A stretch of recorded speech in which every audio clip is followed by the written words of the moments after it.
Okay, for our last demo of the day, David Boswell from Bon Appetit will be doing his demonstration. He will explain that to you and the ingredients he's using. So David. Thank you. Thank you. Thank you. Thanks for inviting me here too. It's a great privilege. Thank you for being here.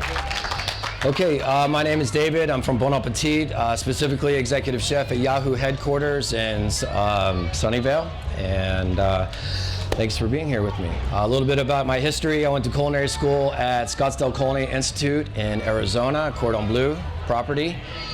From then, I placed myself in 3 Michelin star restaurants throughout the nation and ended up landed in Napa, where I was sous chef at Trevigny.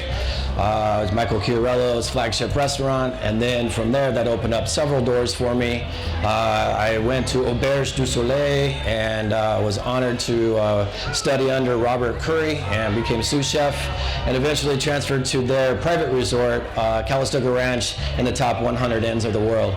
And now here I am with Yahoo and Bon Appetit. Bon Appetit is a chef-driven company and specializes in sustainable and local. So we deal with a lot of local farms and local festivities such as this. We do our best to source 90% at least of all of our product within 150 miles. And as organic as possible. So I love being with Bon Appetit. Sustainable, farm to fork isn't just cliches. It's actually something we live and breathe every day. So today I'm going to prepare a traditional dish. I'm a very traditional kind of chef, very simple, clean food. So today the dish is called Marmi Taco, M-A-R-M-I-T-A-K-O. It's a Spanish word that actually refers to the copper pot that the dish is cooked in, which quite often Portuguese, Spanish, French will name dishes after the actual vessel. So basically it's just a fisherman's stew, all right?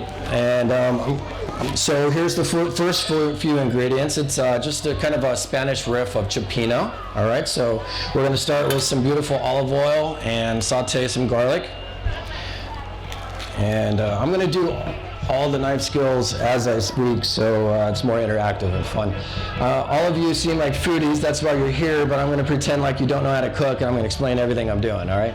So first, while we're warming our olive oil, we're gonna smash and then just gently slice the garlic. This dish, I don't think you can go too heavy on the garlic. Being so close to Gilroy, we might even add a little bit more. All right, so let's turn that flame up. So in goes the garlic, and you don't really want to brown it. That's more of an Italian technique, which is a love of mine. It's really where a lot of my training came from with Michael at Trevigny. But we're just going to get the flavor of the garlic going on in the oil. All right, next is fennel, and it's something that is easily found anymore in the common grocery store at your farmer's market. So don't be shy to use it. It's got a great anise flavor, not necessarily licorice, but kind of along those lines. Or some of us will know Pernod or Ouzo. Those all have anise flavors. And so does this fennel. It actually grows wild around the valleys around here, Sacramento Valley, Santa Clara County. So keep your eyes out. It's one of my passions is to forage as well. You'd be surprised when you're on a walk or a hike how many edibles are right before your very eyes. Okay, so we're gonna give that a little saute. It looks like it could use a little bit more olive oil as well. There's so many different types of olive oil out there. We're in like Arbequina heaven, which is great. It's a great olive for producing olive oil. It usually has a lot of peppery notes and fruity notes too. So that's actually what we're using here today. All right, so that's working nicely. Next, we're going to use some fresh bell pepper. And what I like about recipes, it's just a guideline. So I do have recipes for you at the end of this demonstration, but try to have fun with it. That's really the whole purpose of cooking. Have fun with it. My wife actually is a pastry chef, so I let her do all the measuring. I just kind of go with it. And you can probably see that in anything I bake. It doesn't really turn out that well, but that's okay. I was smart and married a pastry chef. Okay, so we got a little diced in there. I'm also, just for texture, I'm gonna julienne, which just means strips, basically, all right? We're gonna add that as well, okay? And so these are sweet. These are also sweet yellow bell peppers. We're also, I mean, as you drive through the countryside, you can see that we're in bell pepper land as well. We produce tons and tons of bell peppers in the area. One key to cooking and enjoying it, as you can see, I'm cleaning up as I go, is to have enough space to cook. There's really only two things that make you a good, well, three, counting imagination. But one, having a sharp knife and knowing how to use it. Two, knowing how to manipulate fire, right, or heat. And then three, just using your imagination. So when people get frustrated with cooking, it's usually because they don't understand any one of those things, or they cut themselves into a corner over here on their cutting board, and then it gets frustrating. So remember, try to keep plenty of space while you're prepping.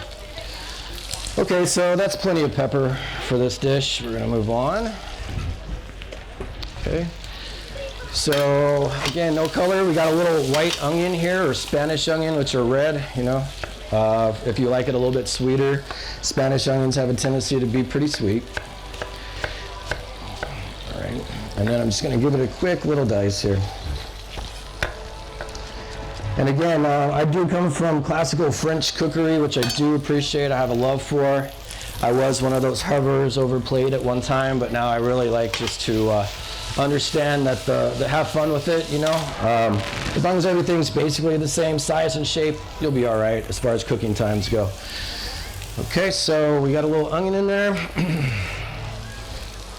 And again, just keep assessing how much olive oil is in your dish. This dish requires quite a bit of olive oil, hence why it's the Spanish version of cioppino. It is olive country over there as well. So I'm going to add a little bit more, why not? Okay. Okay. Lovely. All right, so we got the onion, we got the fennel. I'm going to go ahead and move those out of the way. Next is the famous paquillo pepper from Spain as well. It's also kind of known as bird beak. You know, paquillo meaning little bird, basically, or little bird beak. These are some of my favorite, and it's actually a great pepper from the can. They do usually import them from Spain, so it's one of the few peppers that I actually do recommend from the can. It's lovely, fire roasted. It's got it keeps its nice, sweet, fire roasted flavor even in the slight brine that they're packaged in. So again, don't be afraid to use the can there. And I'm going to add some tomato product in a second. And again, you know, if you don't do your own canning, tomato products are probably one of the few things at Yahoo that we actually do keep in the can and utilize. Since we are a sustainable farm-to-fork company, Yahoo also gets the benefits of that, where we make 90% of everything in-house actually every day, and the menu changes every single day. We feed about 5,000 people a day, so that's not breakfast, lunch, and dinner, so it's not easy, but it has a testament to the commitment of our team. We have a great team over there. Okay, so this smells really good. I hope it's actually getting in the air out there. It's wafting. Okay, so you want to cook that about halfway. All right, that's where we're at with that, and then we're going to start adding our chorizo. And this isn't, you know, most of us are familiar with chorizo. I love it with eggs, Mexican chorizo. It's very popular here in California. This is Spanish chorizo. Silva Company, actually based out of Gilroy, is a fantastic sausage maker. This is their product, so it is easily found locally. All right, so I'm just going to dice this. This is Spanish chorizo really has more paprika notes and garlic, and Mexican chorizo has more chile forward, right? So that's really what separates the two. This is a cured sausage too. It is known as fresh, but it's cured. So you can actually eat it like this if you were so inclined as you're snacking while you're cooking. All right, so I'm going to add this now so it starts to render some of that fat and some of that flavor into our peppers, onions, and fennel. Okay, so while that's going, that smells good. All right. So again, how this dish arrived, this is a very, very old dish. One aspect that I love about this kind of defines a lot of my philosophies of cooking. Communing around the table with each other. The fishermen would come after a long day, after their sales were done, whatever fish were left over, they'd all gather together at somebody's house, pull out the marmitaco, which is the copper pot, and somebody would have a bit of shrimp or clams, which actually I'm going to add now because I'm not going to cover this. I'm going to add some clams now. Okay. They take a lot longer to cook than the rest of the fish. We're going to add some tomato products. So we'll start with a little tomato puree, tomato paste, kind of to fortify the tomato, the acids. You know, almost everything needs an acid when you cook with it. So we're going to add a little tomato paste, and we're going to cook that tomato paste again because it does come from a can. You want to cook the canned flavor out, kind of caramelize it slightly, which in culinary terms that's called pince if you're ever reading a culinary cookbook or something, and that just means to brown and to sweeten. Okay, so we're going to add that.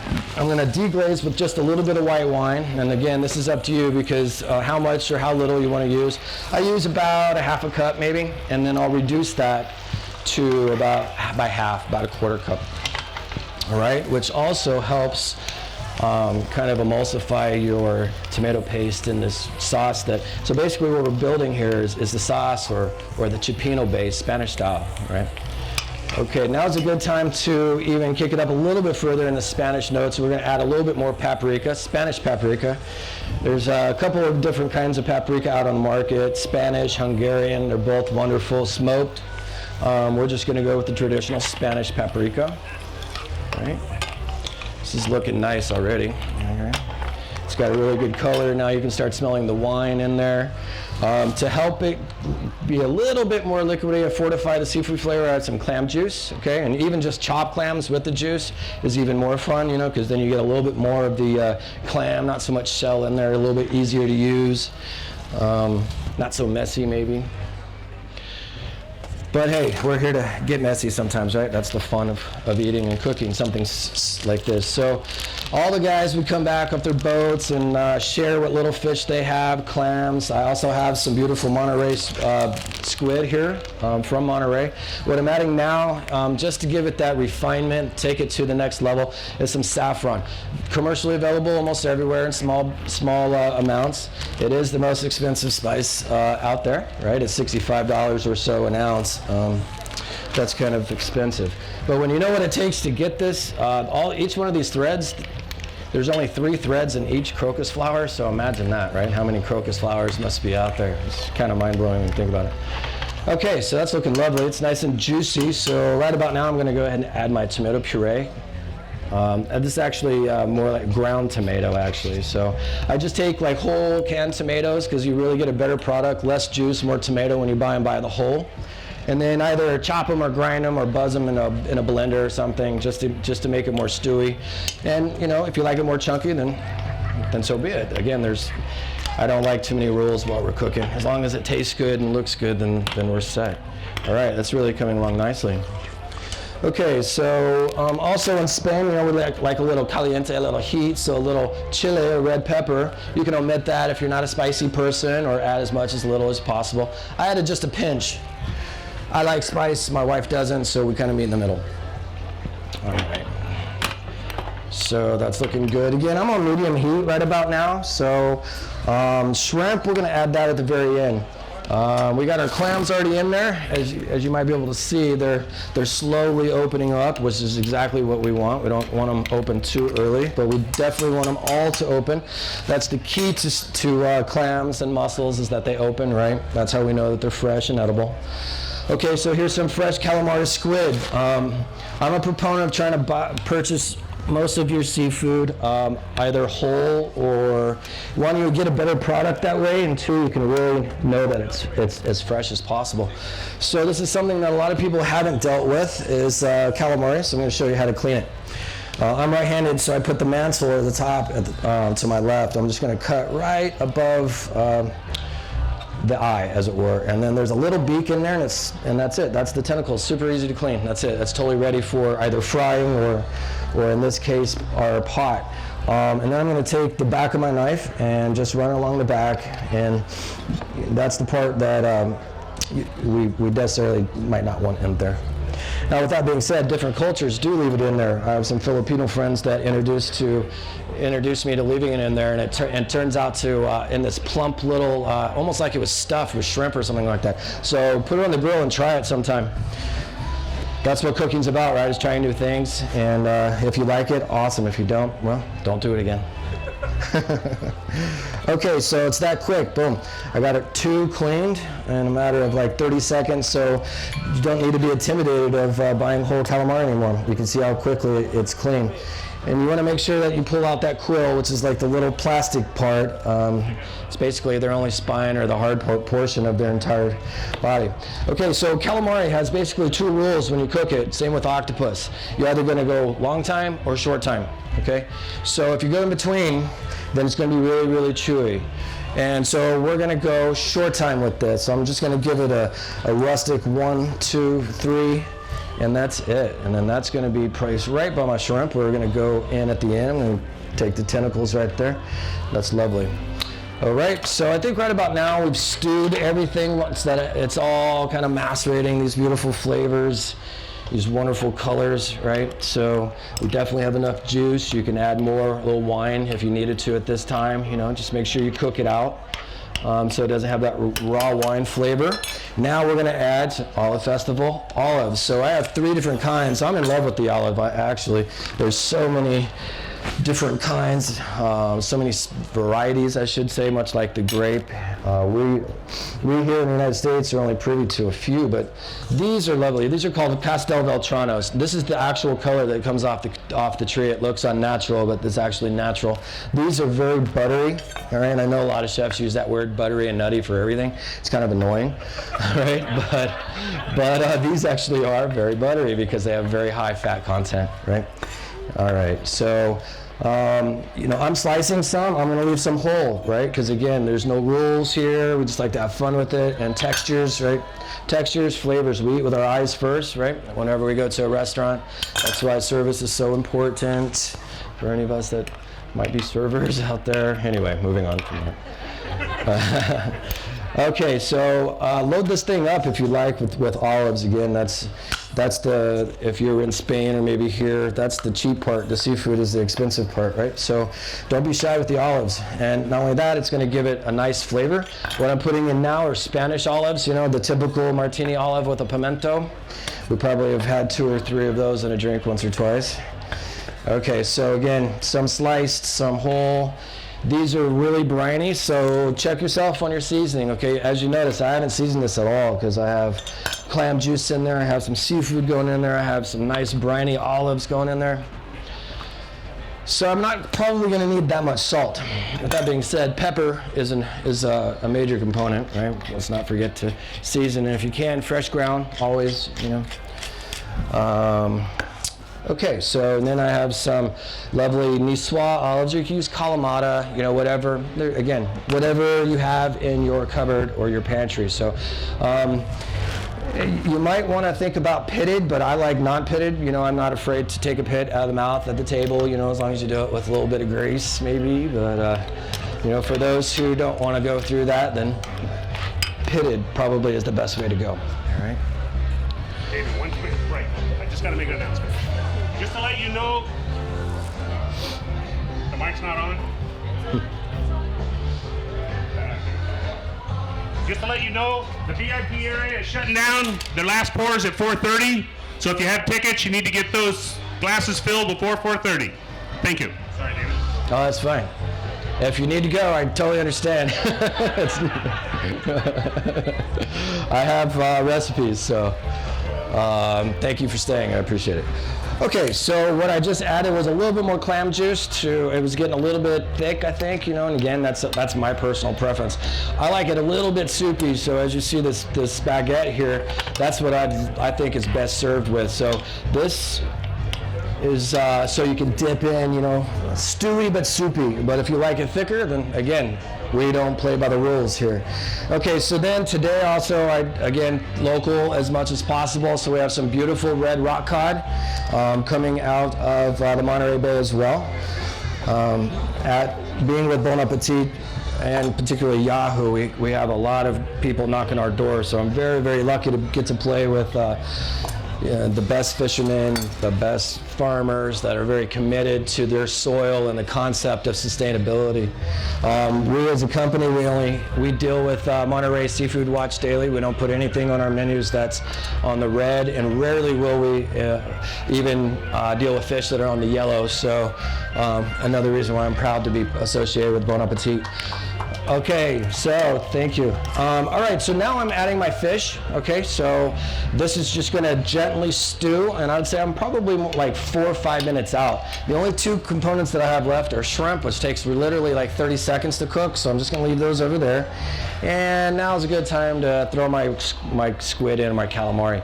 And as you can see, just these few little components, a little bit of each, a quarter cup here, half a cup there. Next you know, you have a stew that can feed like a family of 4 or 5, you know. And we're using very little fish, which is wonderful and healthy. As you can see, this is a very, very healthy dish. Also rustic, so you can easily maintain this at home. You know, you see I'm cooking on just a single burner. Also, it's nice that it's a one pot, you know, one pot cookery, which is, we all have very, very busy schedules. So I hope that you all try this at your house sometime. All right, so let's see here. I think I'm gonna try. Let's see what it tastes like. I always check seasoning, and even though we put all of that seafood in there, it does need a little bit of salt. And I'm gonna go ahead and tell you what kind of salt I'm using, because I'm that kind of chef. It's Monterey Bay sea salt. So I know there's a big craze on sea salts. There's a reason for that. They're pure, you know, and they're wonderful. And they're cheap anymore, so why not go with it? What you don't want to use cooking, I'm just gonna throw this out there, is iodized salt, right? Kosher, always not iodized, because iodized is bound with metals, and when it's used in larger quantities, you'll actually taste a little metallic undertones in your cooking. That's why you never see it used on the Food Channel if you're addicted to that like I am. Okay, so there's the shrimp, and if it's, I can't see the TV, but if it's up there, you can see that these are cooking. These are little fresh bay shrimp, actually, kind of like what you see in the frozen bag, but these are fresh and peeled, of course, and deveined. Please devein your shrimp for your guests. Nobody wants to look at that. You know what I'm saying? Right? Don't be that person. Okay, so we're actually almost there. And I'm gonna re-season with some pepper. I really wish you guys could try this. I'll just describe it to you. You're not getting fishy at all, because you're dealing with nothing but the best and freshest fish. And that's not hard to get anymore, considering that the boats are so close to us and everybody knows how to handle fish properly. You have the paprika in there. You can definitely taste and smell the chorizo. You know, it would be fun to even make this California, you know, put Mexican chorizo in there. There's no rules to cooking, right? So this is just a traditional dish that I serve in my family quite often. It represents a lot of my philosophies of cooking, of, you know, communing with each other, getting around the table, maybe a neighbor bringing this, a friend bringing that, a relative bringing something else, and next thing you know, you're drinking some nice wine, or what I would suggest with this is a nice chilled rosé, and then sitting on your back porch and enjoying a nice bowl of this. I'm going to actually plate it up for you real quick. Hopefully I don't make a mess. All right, so you can see how wonderfully, God, look at that, that's amazing. I'm going to go sit down and eat this after I'm done. If you guys want to join me. All right, I knew I was going to make a mess, but that's why you have dishwashers, right? I'm just kidding. Okay, so there we go. Beautiful. Voila, we'll turn the heat off there. Right down a little bit and get that a little bit prettier. All right. Hopefully I've explained this dish, and so you can see I made it in like, what, 15 minutes or so? The time went by pretty fast. And since it's a rustic dish, don't worry about knives and formality. Just pull your bread, dip it in, go to town, enjoy, drink a little wine maybe, or some sparkling water, whatever you like. That's it, Marmi Taco. Thank you.